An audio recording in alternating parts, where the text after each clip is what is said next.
Hey, good morning, everyone, and welcome to the Association of New Brunswick Licensed Practical Nurses and the Nurses Association of New Brunswick's webinar. Our topic today is RNs and LPNs working together, and this webinar is adapted from our newly revised collaborative intraprofessional guideline, which can be found on either one of the regulatory bodies' web pages. We'd like to just advise you that this webinar is being recorded today, and once the presentation is completed, we'll have a question and answer period. My name's Kathy Arsenault, and I'm the Professional Practice Consultant for the Association of New Brunswick Licensed Practical Nurses, and I'll allow my co-presenter to introduce herself. Good morning. My name is Joanne Leblanc-Chiasson, and I am a nurse consultant for the Nurses Association of New Brunswick. Welcome. So we'd like to thank you all for joining us today for this webinar. We certainly had an overwhelming positive response for this webinar, so much so that we had to increase our capacity, which is really fantastic to see. So we have a really great mix of licensed practical nurses, registered nurses, a few nurse practitioners, and there's quite a few nurse managers on the line as well. So thank you all for joining us this morning. So A&B LPN and NA&B have been working together on this topic for several years, and it does remain our most requested presentation. So we hope that the information we're going to provide you with today is going to help clarify for you what the expectations are of working together, give you a better understanding of everyone's role, and really help you understand that when you work together, you're more efficient and effective, which is not only beneficial for you, but it's beneficial for your patients as well. And you know, we often hear a lot about increasing the scope of practice for LPNs, but this presentation is just as much about the RNs as it is the LPNs, because it's about optimizing the scope of practice for both RNs and LPNs. And anyone in nursing today has certainly felt the effects of the nursing shortage here in New Brunswick. So we really need to understand that we can't be working in isolation of one another. This boat's just not going to float that way. And in order for us to achieve that optimal patient care, it means that we need to be working together. We have to have respect for each other's role and skills. And we really want to focus on fitting the right person to the right client to the right task. And there's other reasons for us to be talking about this topic as well. So there is definitely a direct link between optimizing scope of practice and job satisfaction. So generally people want to work to full scope, and they feel more valued when they do. And we have a really long history of role confusion in nursing, and this is what often leads to those tensions and conflicts that we might see in the workplace. And you know, that can result in some of these turf wars as well that I'm sure some of you have experienced. And we're going to talk a bit more about that as we move along today. So what do we mean by collaboration? Well, you'll see on the screen that collaboration is defined as working together with one or more members of the healthcare team, each of whom make a unique contribution towards achieving a common goal. And when we're speaking of collaboration, it can either be interprofessional, which involves a variety of healthcare professionals working together to provide quality care. And that's not just your nursing professional, that's going to include your occupational therapists, your physiotherapists, if you work with unregulated care providers, just all those people that are making up the healthcare team. Or our collaboration can be intraprofessional, meaning that there's many members of the same profession working together to provide optimal care. And in this case, we're talking about LPNs and RNs. And in order for us to provide that optimal care and reach those positive patient health outcomes that we strive for, it means that there has to be open and ongoing intraprofessional collaboration between our nursing care providers, and we have to have a clear understanding of our respective scopes of practice. So that means that RNs and LPNs need to be talking with each other. We need to be sharing perspectives with each other. We need to be planning the care together, and we need to be providing that care together. And we really need to be clear about our roles and the roles of others so that we can support and assist each other in the best interest of our patients. So we really need to move away from that old mentality of that's my job and I'm the only one that can do that job, and really look at it from your patient's perspective. We want to shift our thinking from who's doing what and focus on how we can best be working together. Because it's not about taking jobs away from each other. So we hear that all the time, that if we increase scope, then people are going to lose their jobs. But nurse practitioners are not taking jobs from doctors.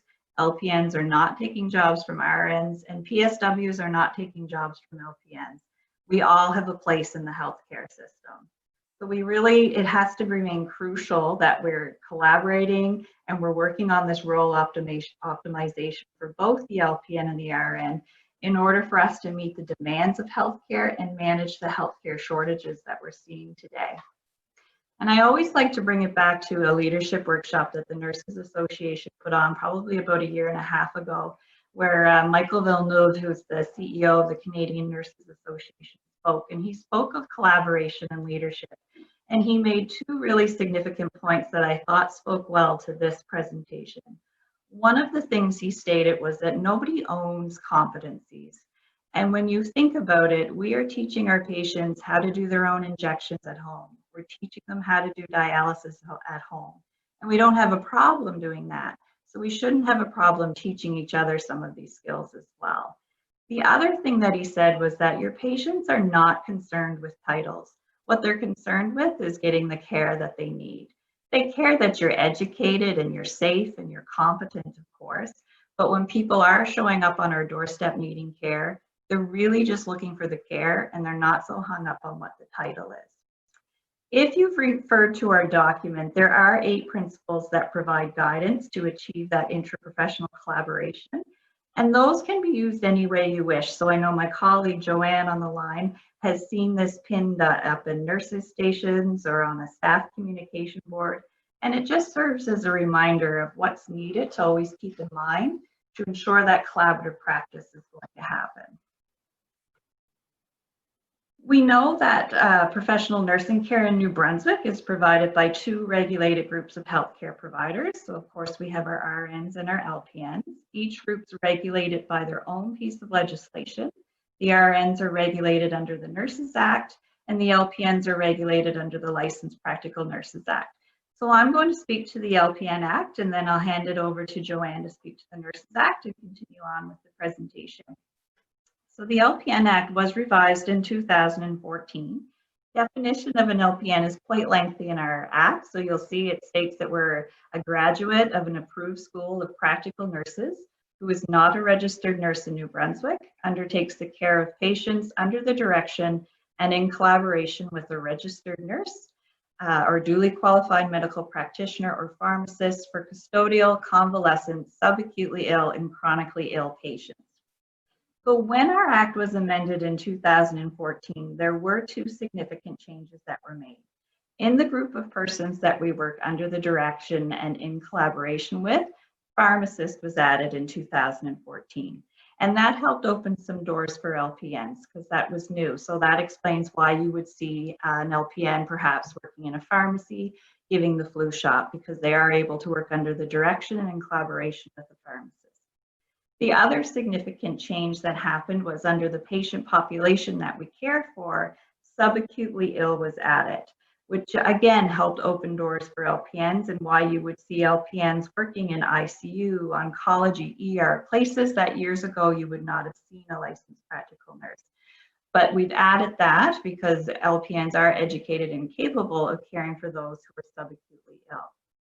It's also really important to note in the LPN Act that the bolded section where it says under the direction and in collaboration with does not mean that RNs and LPNs have to be joined at the hip at all times and they need to be paired with each other. It just means that if a situation arises where the LPN needs to seek clinical guidance, that an RN is available to them to collaborate with. And this could be done in the form of a phone call in some instances. Because if it meant that we had to be paired with each other at all times, then we wouldn't see LPNs working in areas such as the extramural program. So obviously LPNs are working much more independently within extramural. They're seeing clients in the community. They don't have an RN riding around in the back seat with them, but they do have the phone so that they can call and consult if necessary. And when that nursing professional is seeking clinical guidance, it usually results in one of 3 outcomes. So for one, the nursing professional might receive some direction and advice, and then they continue to care for that client. It might be a situation where the RN needs to come and take over certain aspects of care, but the LPN is going to continue to care for that client as well. Or it might be a situation where the RN has to assume all of the care for the patient because the situation has warranted it. So it's always very situation specific. So I'm going to pass it over to Joanne now to speak to the Nurses Act.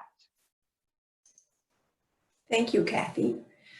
So if we look at how nursing is defined under legislation, you'll see that it is a very broad definition that allows RNs to practice nursing to full scope independently or in collaboration, as long as they have the proper competency to do so.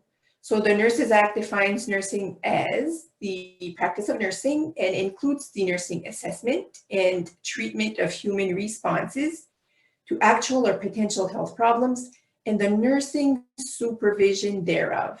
And I want to bring your attention to the supervision of nursing practice because it is part of the RN scope of practice and is expected of an RN. So it has been brought to our attention that sometimes RNs will say that they don't assume that responsibility of supervision, but it is actually an inherent part of their role and of their scope. So to practice to full scope, a nurse must also assume that responsibility.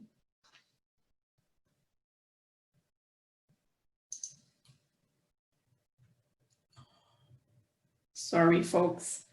Kathy, could you?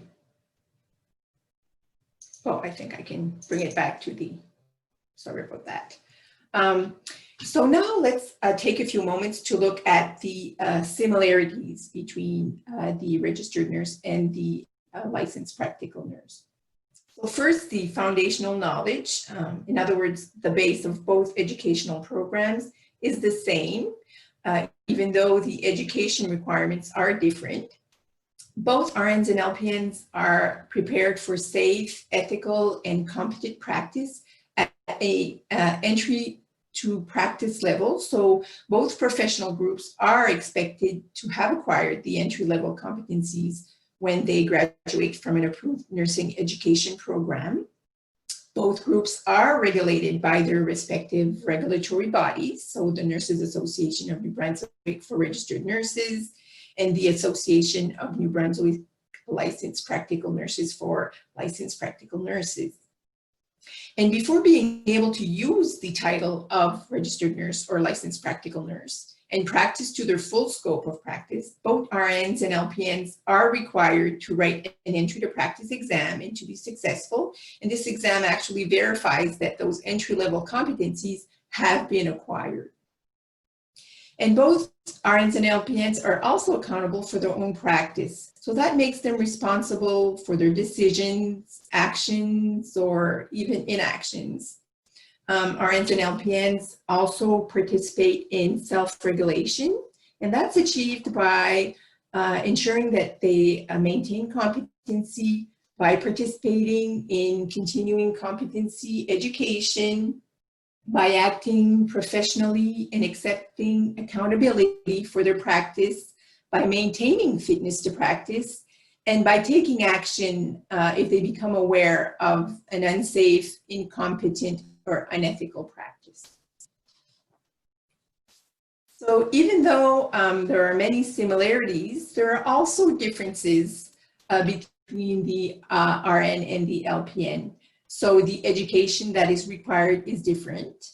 For RNs, a baccalaureate degree education in nursing is required. For the LPN, a 2-year diploma education in nursing is required. So as the education required increases, the depth and breadth of that foundational knowledge also increases. And this impacts the competency to deal with more complex care situations and allows the RN to assume the direction of care. So when we say the RN is responsible for directing care, what does that mean? So that actually means that the initial nursing care plan should be developed by the RN based on a comprehensive assessment. Of course, the LPN can collaborate and contribute to this process. The RN is also responsible for the assignment of patients or tasks. LPNs can also assign tasks, but this is always dependent on the patient population, the care provider competencies, the care setting, and of course has to be supported by employer policy. Directing care also makes RNs responsible for building the capacity of team members. And this can be done through care mentorship, in proactive risk management, in anticipatory care to avoid problems, and troubleshooting when things don't go as expected. Another difference is the level of dependency that is authorized and clinical guidance that's required. So RNs are authorized according to legislation to practice nursing independently without being under the direction of other professionals, where the LPN, as we just see in their legislation, need to work in collaboration and under the direction of either an RN, physician, or pharmacist. So LPNs, as Kathy mentioned, can practice autonomously, but not totally independently. So as Kathy said, it does mean that the RN has to be available for consultation. I also want to highlight that both professionals are expected to know their scopes and to know who and when to consult. Another difference in the expectation towards RNs is they're often expected to take on leadership roles. And of course, we still see some RNs, or there are RNs that are primary bedside caregivers, but we also see a lot of RNs in leadership and clinical guidance roles. And this is a change that's occurred through time. And this is another reason why we need to continue to evolve our roles. If we have less RNs in direct care, we certainly can't afford to limit the scopes of the LPNs. And recently, we're also seeing more LPNs in leadership roles as well. So now let's take time to look at the scope of practice. So scope of practice refers to the activities that RNs and LPNs are educated and authorized to perform. So the overall scope of practice is defined by legislation. So that sets the outer limits of practice for the practitioner. Then there are other elements that come into play that define the scope even more, such as the standards of practice, employer policies.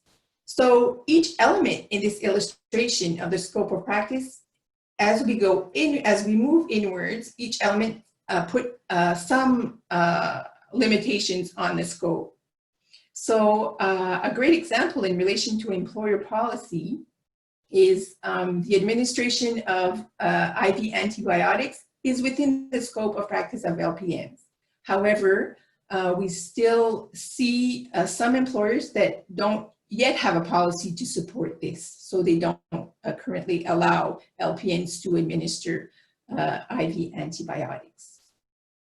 Another important element I want to point out is that nursing practice is so broad and varied that no one RN or LPN is competent to carry out all the activities within the regulated scope of practice.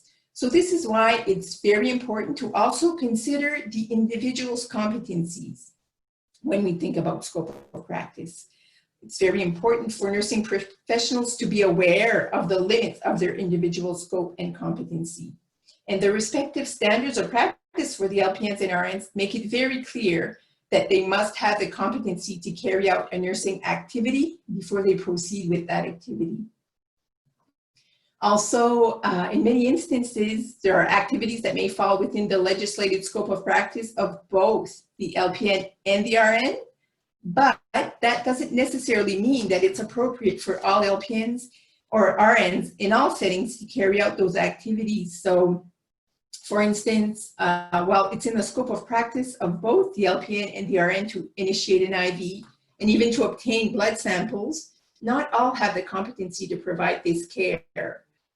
So when the RN or the LPN determine that they have not acquired the competency to carry out a nursing activity, they must seek additional knowledge to ensure that they do have the competency to proceed with that activity. And Kathy will touch a little later on the concept of could versus should. That'll shed a bit more light on this concept. And of course, the scope is also defined by the patient's needs. So research has shown that more roles overlap, the more confusion this creates. And indeed, if we look at the role of the dietitian and the social worker, it is quite clear what roles those professionals have, and there's not much confusion between the two because they're quite different. But when it comes to the LPN and the RN, their scope, role, and competencies are very similar, and that causes role confusion. Therefore, role clarification is really essential when those professionals are working in collaborative care. So you have to know who's expected to do what and how collaboration needs to happen in order to ensure a safe, competent, and ethical care and to maximize the utilization of all healthcare professionals. So clarifying each member's role will actually help to reduce intra-team conflict, to mitigate role ambiguity, to dissolve the imposed turf boundaries, and to build trusting relationships. So it's very important that teams understand their respective roles and responsibilities in order to work together effectively. I want to bring to your attention that in the revised Intraprofessional Collaborative Guideline document, there is a table in Appendix 2, I believe, that outlines the differences in the scope of practice of the RN and the LPN. And I strongly encourage you to consult that resource because I believe that may be very helpful in clarifying roles and responsibilities. Although this is a cartoon, there is a lot of truth to it, because if we don't understand each other's role or know who's doing what, that's how simple things can go wrong and really jeopardize a patient's safety and have a negative impact on outcomes.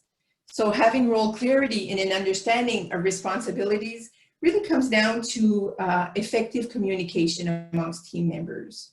So communication is necessary every step of the way in planning, in implementing, and evaluating client care when working in a collaborative care model. So now I'll let Kathy continue with the other part of this webinar.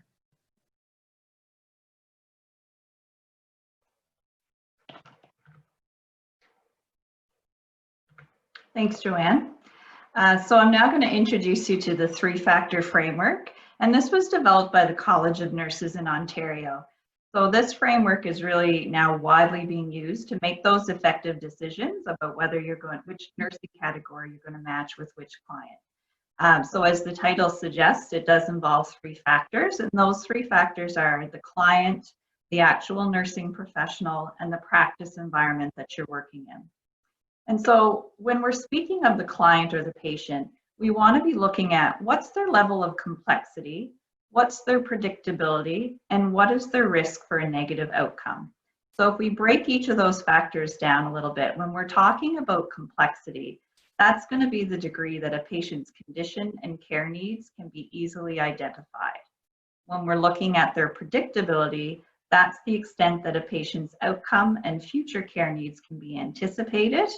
And then when we're looking at their risk of a negative outcome, that's the likelihood that this patient will experience a negative outcome as a result of the patient's health condition or maybe their response to treatment. So when clients are less complex, they're predictable, then all the team members can work with minimal direction. We follow the care plan, things just kind of go tickety-boo. But when that patient becomes more complex and less predictable, that's when we really want to see that collaboration and consultation taking place between the RN and the LPN. Because the more complex those care requirements are, then the greater need there is for that consultation and collaboration. The second factor you're going to be considering is the actual nursing professional. So it doesn't matter if it's a registered nurse or a licensed practical nurse, you need to look at the factors that are going to affect that nursing professional's ability to provide safe, competent, compassionate, and ethical care. So you want to be looking at whether they have good critical thinking skills, do they have good decision-making abilities, and do they display those leadership qualities that we're looking for in people. because both RNs and LPNs really need to be aware of the limits of their own competency, which is why it's so important for us to be participating in continuing education. So if you've worked in an area for 15 years and you decide you're going to go to a completely different area of nursing, you need to self-identify that you're likely going to need some additional training and education in order for you to be successful in that new practice environment. Because as Joanne said before, we can't be competent in all areas of nursing because it's just way too broad for that. And then the third factor you're going to consider is the practice environment that you're working in. So where you're working right now, do you have access to practice supports? What do you have for consultation resources? Because the less predictable those factors are, then the greater need there is for that collaboration and more RN staffing. So a really great example of this is the extramural program, and we often refer to extramural when we do this presentation live. An LPN working in extramural would need more access for consultation because of the environment they're working in. So as we said before, they're working much more independently out in the community, but they have the phone with them so that they can call back and consult with as necessary. And certainly the extramural program is one area where they've really optimized the role of the LPN, and they've certainly added more LPNs onto their team. And when that first started, well, when I first started with the association about 2.5 years ago, that was a practice call that came in that asked if it was appropriate for LPNs to have their own patient assignment within extramural. And I said, yes, absolutely, as long as they have access to consultation and supports, and you can always transfer care if the situation warrants it. So the more complex the patient situation, the more dynamic the environment, then the greater need there is for that collaboration and consultation with your RN. And decisions about whether you're going to use an RN or an LPN are really made after you're considering the patient, the nursing professional, and the practice environment, rather than just looking at somebody's title. So when we're utilizing this 3-factor framework, you'll find that based on assessing those 3 factors, the patient is going to fall somewhere on this continuum of care. And I'll explain this a little bit, as it might look a little jumbly on your screen at first. But when you have a patient that is not complex, they're predictable, they're at a low risk for a negative outcome, then they're going to fall in the green on the left side of your screen. So both the RN and the LPN can work autonomously. We're following the care plan. Things are kind of going as we expected to. If that patient starts having more complex issues, they're becoming less predictable, then they're going to fall into the yellow in the middle of your screen. And this is where both the RN and the LPN should be consulting with one another, because that consultation and collaboration certainly goes both ways. And then lastly, if your patient has become highly complex, highly unpredictable, they're at a high risk of a negative outcome, then this is where the RN may need to come in and take over all of those care requirements. The LPN might also continue to care for certain aspects of care, so maybe the LPN is still monitoring vitals and reporting back, but the RN would be taking the lead role for this patient based on those 3 factors. And as we said before, the environment needs to be considered as well. So if you do have limited practice supports and a very dynamic working environment, then the greater the need there is for the RN to provide that full range of care, assess for changes, and maybe reestablish some of those priorities. So that collaboration is really vital, because it's quite possible that your patient is going to fall somewhere in between the 2 ends of the continuum of care. So an LPN might meet some of the care requirements, but maybe not all of them based on the 3-factor framework. So to help you better understand this, we just have a few examples to share with you that we kind of call the could versus should. So as practice consultants, that's the #1 question we get is, can I do this as an LPN or an RN? And the answer is never as easy as just saying yes or no, because we have to be considering the patient, the nursing professional we're speaking with, the environment that you're working in order for us to help advise whether you should perform a certain skill or take on a patient assignment. So the first example I have for you is that if you had a patient with a tracheostomy, they're in the intensive care unit, they're on a ventilator, they need to have a trach dressing change. We know that yes, that is within the LPN scope of practice, so the LPN could do it. Well, we always follow that up with, should the LPN be doing it in this particular situation? So if we're looking at all the factors in this example, this patient is obviously complex and unpredictable. They're at a high risk for a negative outcome because they're in the intensive care unit. So because of those factors, the best person to do the dressing change in this scenario is going to be your RN because of that dynamic environment and the patient condition.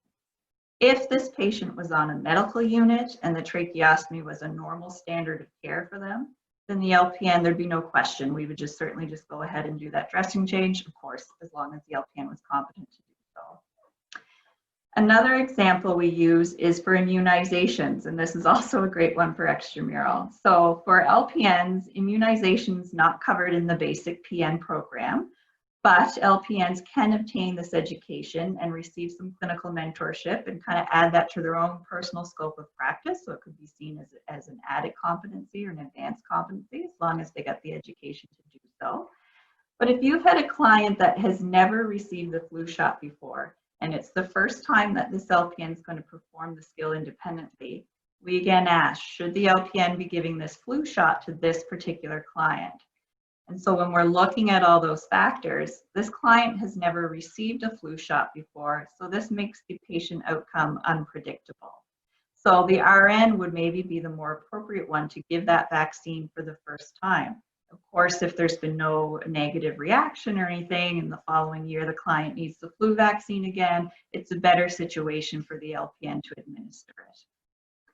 And then my last example is if you had a patient on family medicine, they're predictable, they're low risk for negative outcome, but they do have a complex dressing change. The LPN on this unit has advanced wound care training, while the RN on the team has little wound care experience. So the best care provider for this patient is going to be the LPN because of their expertise in wound care. And that serves as a really great mentorship moment between the RN and the LPN, because we know collaboration goes both ways and we can both be learning from each other. So using this three-factor framework can involve some real complex decision making, and this is why clear communication is so vital. So as the little cartoon says, and that is why we lift on 3. So research does indicate that a lack of communication and collaboration can be responsible for as much as 70% of the adverse events that are currently being reported. And that is huge, just because people are not communicating with each other. Because generally we're not well trained in communication, situational awareness, decision making, and those poor non-technical skills, including teamwork and communication, can lead to patient safety incidents and medical errors, which is what this image is really predicting. And I think a lot of people think, oh, well, that wouldn't happen here in New Brunswick. But it does happen here, and there has definitely been situations in New Brunswick where regulators have been called in because of a lack of communication between nursing professionals, and that it has caused a negative patient outcome. And I truly believe there aren't any nursing professionals who want to cause patient harm, but when you're refusing to collaborate and communicate with each other, it is going to be your patients that suffer. And I don't think any of us really want that. So I'm going to pass this back to Joanne to start wrapping up our presentation this morning. Thanks, Kathy. So in keeping with clear communication, it's also very important to remember to be civil in the workplace. And words that are spoken, written, and our body language really impact our workplace morale, team dynamics, and consequently client outcomes. And this doesn't mean that you have to be friends with all your coworkers, go for pizza and beer every Saturday, but it does mean that you have to be civil and communicate with each other in the workplace. So what does being civil actually mean? So it's an awareness of being polite. It doesn't depend on liking everyone. It requires thinking before you speak. And it may even mean to agree to disagree. So professionals working in collaboration need to complement and really depend on one another, and being civil towards each other will definitely support that collaboration.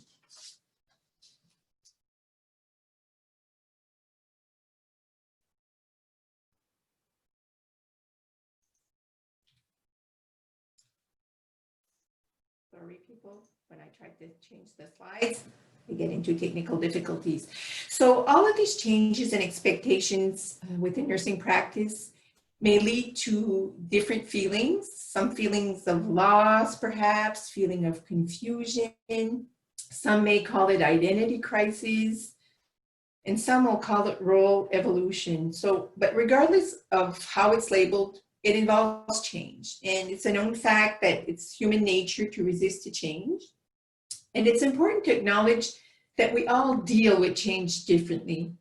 So some will actually embrace, and accept change, and they're ready to move on. They see it as evolution of practice. They see this collaboration and optimization of role as a good thing and an opportunity to work better and better meet patient needs. But for some, this will cause chaos and lots of confusion, and it'll take much more time for these individuals to adapt, and that will impact team collaboration also. And some may even become apathetic and decide that they don't want to move on with the changes and even consider a reorientation of their career. And that becomes a personal decision. So it's certainly not safe to be stuck in the, oh, I'm so confused, I don't know what anyone's doing phase. It's also dangerous to be stuck in the apathetic phase. But what's really important is to be aware of where you stand and to take the necessary measures to take action to move on with the evolution that's happening in nursing, and that needs to happen. And as I mentioned, people deal with change differently, and that really has an impact on team dynamics and collaboration, and makes it challenging, which makes it even more important to support each other to get where we all need to get. So as we wrap up today, we wanted to end the presentation with a couple of frequently asked questions. So I'll start with the first one. So RNs are asking, as an RN providing clinical guidance, am I responsible for the practice of the LPN? The answer is no, the RN is not responsible for the practice of the LPN.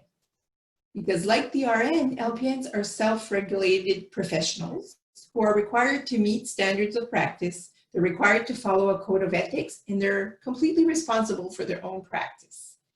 So the LPN is responsible for contributing to the nursing care plan by assessing client needs, by implementing interventions and evaluating the client's response to those interventions, by ensuring the client evaluations are as anticipated and that outcomes are achieved. And when outcomes are not achieved or anticipated, the LPN is accountable for consulting with the RN for clinical guidance. On the other side, the RN is responsible for providing that clinical guidance. So the RN is responsible for what she does with the information that she receives from the LPN, for obtaining additional relevant information to make decisions if required, and for the decisions that the RN makes based on the information that she receives. However, one can't be held responsible for what they have no way of knowing. So if the RN is not notified by the LPN that outcomes are not anticipated or achieved, the RN can't be responsible for those outcomes. Also, in a situation that results from an error on the part of the LPN, that needs to be brought to the RN's attention, because that needs to be assessed and addressed. So for example, if 100 milligrams of Lasix has been administered to the wrong patient by the LPN needs to notify the RN of the error. The patient needs to be assessed, the physician needs to be notified, and perhaps the decision to perform strict intake and output will be taken amongst other interventions. So the RN is not responsible for the error in this case, but is responsible for providing guidance, care, and supervising that care. Now I'll hand it over to Kathy for the next question.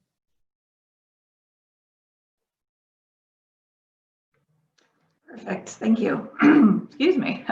So my question is, as an LPN, what do I do if I'm concerned about the guidance given by the RN? So all RNs and LPNs have a professional and ethical responsibility to advocate for that safe, competent, ethical patient care. So if you have consulted with the RN, but you're still concerned that you've not received appropriate guidance, you do have to continue to advocate in the patient's best interest. So that might involve further discussion with the RN. So I would certainly go back a second time because perhaps they were busy with something else when you asked the first time, or they were distracted or didn't quite understand the severity of the situation. But if you have gone back a second time and you're still not feeling that you've been given appropriate guidance, then you certainly want to be bringing your concerns forward to your manager or your supervisor. And we really want to make sure that we're documenting any of those advocacy steps that we're taking on the patient's behalf. But I always use an air of caution that this is not an opportunity for you to air your grievances with each other. So I'm certainly not going to go to the chart and say, I made RN Joanne aware and she did nothing. You know, that's not going to be appropriate for the patient's chart.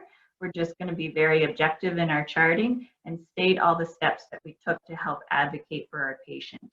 And somewhere along the lines, things have gotten blurry and people aren't using names in the charts, and we just put a sprinkle at the end that say RN made aware, and that doesn't fly anymore. We certainly need to be documenting names so that further shows the advocacy and the steps that we've taken. It's not breaking confidentiality for me to say, I went to RN Joanne and these are the steps that we took. Because more and more we're seeing cases being brought into the court system. And if you just wrote something as simple as RN made aware, and they ask you who that RN was, chances are you're not going to remember, because there's certainly cases going through the court system about events that happened 10, 15 years ago. So where memory may fail you, your charting can certainly save you. So we do want to be very meticulous in our charting and ensure we're using names as well. So this webinar is being recorded, and so it will be posted to both of our websites in the next coming days. So that will give an opportunity for people who maybe weren't able to join today to listen in at a later date, and you can share that with your colleagues. And we just want to remind you to check out our revised documents, so Nursing Intraprofessional Collaboration Guidelines, LPNs and RNs working together, and that is currently available on both of the regulatory bodies' websites. So we do want to thank you all for joining us today, and we hope that this presentation has provided some clarification and guidance on how you can best be working together to better meet your clients' needs. If you have further questions after we conclude this presentation, you can certainly reach out to either regulatory body to discuss. Before you do leave, we would like to poll our audience with just 2 feedback questions, if you wouldn't mind answering them when they pop up on your screen. So I'm going to share the first poll now.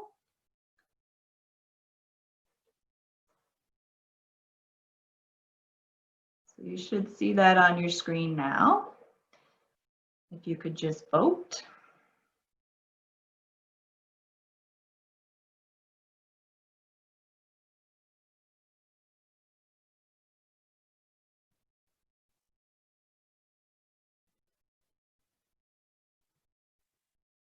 Excellent. Okay, and I have one more polling question for you.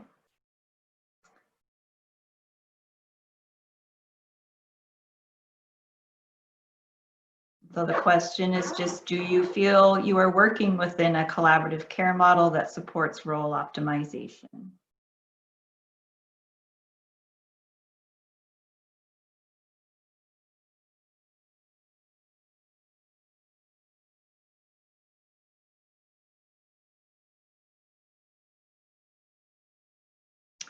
Perfect. Thank you for that.